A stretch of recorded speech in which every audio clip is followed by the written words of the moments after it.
Ever since the events of the early 2020s, public transit agencies throughout the USA have faced many hardships. With threats of fiscal cliffs, lower than usual ridership, and worker shortages, it is no question that public transit is in crisis.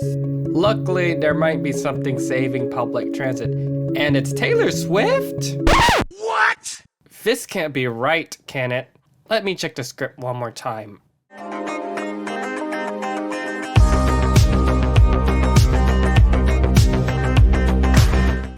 With stay-at-home orders, fast-spreading viruses, and work from home, many people were just not simply going out for a good chunk of the early 2020s. This caused many businesses and organizations to go into financial ruin.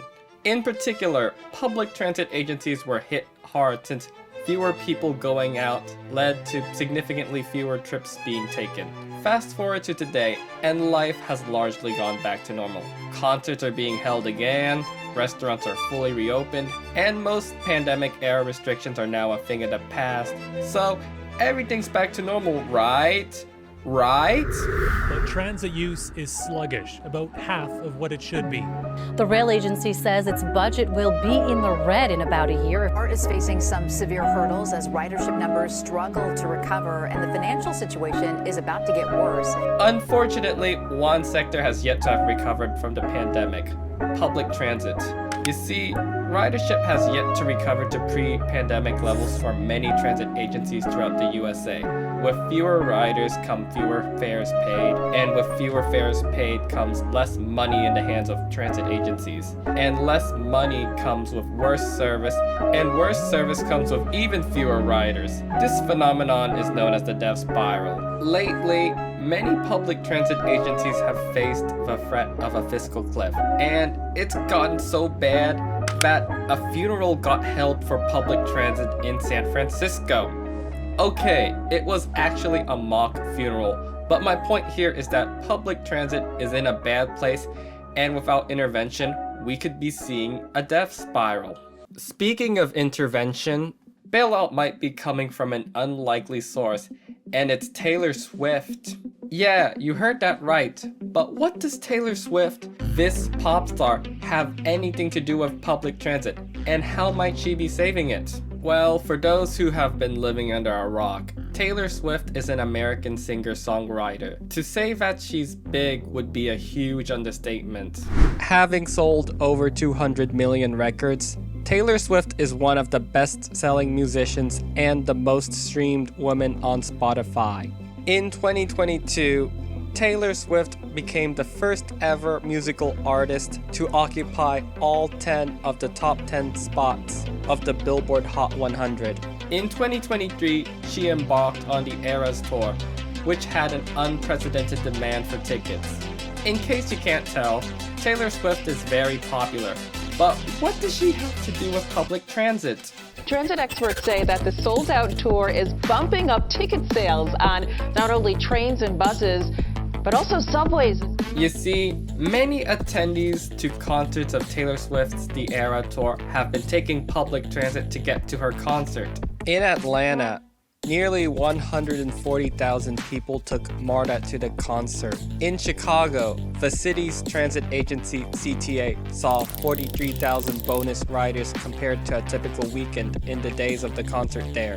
In Santa Clara, California, the local transit agency VTA saw record ridership during the days of the concerts. Even former Massachusetts State Secretary of Transportation Jim Aloisi thanked Taylor Swift for boosting public transit. But why are so many Swifties taking public transit to the concerts? Before we get into the reasons, I'd like to introduce a concept in transportation engineering known as trip model forecasting. This concept consists of 4 steps: trip generation, trip attraction, modal split, and trip assignment.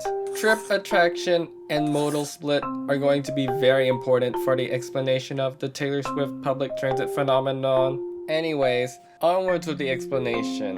The first reason why Taylor Swift concerts have been big for public transit is that in general, the Taylor Swift concerts had huge demand. How much are we talking? In the first day the tickets actually went on sale, about 2.4 million tickets to Taylor Swift's concerts were sold, thus breaking a record for the most tickets sold by a single artist in a day.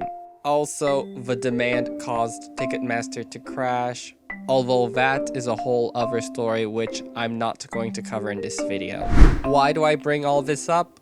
Well, it's because all those ticket holders will have to get to the concert venue in some way, and this generates many trips on the transportation grid. Additionally, there were many people who didn't get tickets to the Taylor Swift concert, but still went outside the concert venue to tailgate. This added more trips to the transportation network.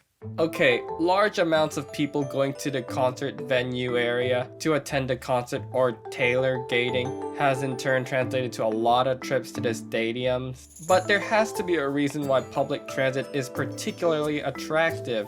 This all ties into modal split. You see, there are many different ways to get to concerts or other large-scale events. This includes driving, biking, walking, or taking public transit. The reasons why each mode of transit is chosen by the individual can mostly be summed up by relative availability and the attractiveness of each mode. This ties into my next reason why so many Swifties are taking public transit. Driving to concerts suck. How do I know this? Well, I attended the Twice concert in Oakland on June 13th along with a few of my relatives. The mode we chose to get there was driving, which ended up being a really bad idea. For starters, traffic was already bad going to the Oakland arena. Not helping us was the fact that there was a baseball game between the Oakland A's and the Tampa Bay Rays held at the stadium next door. For those who don't know, the Oakland Arena and the Oakland Coliseum are both part of a sports and entertainment complex known as the Oakland Alameda County Coliseum Complex. There was more people attending the baseball game than usual because of a reverse boycott happening that day. Attendance for the A's game ended up being 27,759, which is about 3 times more than the average A's home game. As for the Twice concert itself, while I don't have the exact numbers, I can tell you it was sold out. So, based on that alone, there were approximately over 40,000 people attending both events in the area. The car traffic heading into the complex was so bad that the concert was delayed by 30 minutes. Even then, the person who drove to the concert nearly missed the entire concert because of the traffic, struggles to find parking, and the many roadblocks on the road network in the complex. Eventually, she ended up parking at the parking lot of the nearby BART station instead of the complex's parking lot. Because of all the problems the relative who drove faced while driving to the concert, I pretty much swore off on driving to large-scale events. Public transit is good to have for large-scale events such as concerts and sports events because it can move a lot more people in the same amount of space as a personal vehicle could. For the rider, taking public transit takes away the stress of driving to the concert venue, finding parking as well as paying for it, and often allows the riders to skip traffic even. All this is in addition to the fact that public transit agencies would often run extra service for large-scale events. But with all these factors in mind, will Taylor Swift actually help public transit in the long term? Yo, Taylor, I'm really happy for you. I'm gonna let you finish. But as great as Taylor Swift concerts have been for public transit agencies, Taylor Swift is not going to be a magic pill for public transit that can fix all the problems it faces. For one, Taylor Swift can only do so many shows, and transit agencies will eventually have to find a real source of funding. Also, Event services on public transit networks often do not reflect the usual services, and some people who take public transit to events don't take it regularly. After all, it is not Taylor Swift's responsibility to bail out public transit, but rather the various governments on different levels. While Taylor Swift's concert tour has provided a much-needed boost for public transit in places where shows were held, it remains to be seen how much better public transit will fare once Taylor Swift wraps up her concert tour.